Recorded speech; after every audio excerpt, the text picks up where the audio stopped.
অঁ মিউট আছে, মই মিউট কৰি পেলাই মানে এই কি বুলি কয় এই হৰিজণ্টেলটো কৰি চাইছিলোঁ। হৰিজণ্টেল কৰিলে মানে মানে মনোহাৰ পিছত হৰিজণ্টেলত কৰিব লাগে বোলে। তাৰপিছত আকৌ মানে এডবিলাক নাহে যে মোৰ লাইভত, তাকে ট্ৰাই কৰি আছোঁ। মোক মিমিয়ে ক'লে, কিন্তু মানে কৰিব পৰা নাই দেখোন, ট্ৰাই কৰি আছোঁ।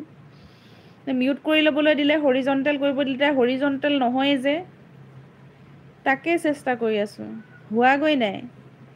জানাৰ ভাত মাছ নাজানা গলক গৈ সেনেই নকয়। সিহঁতে পাক্কা হৈ গ'ল ন, ইমান টেনশ্যন নাই।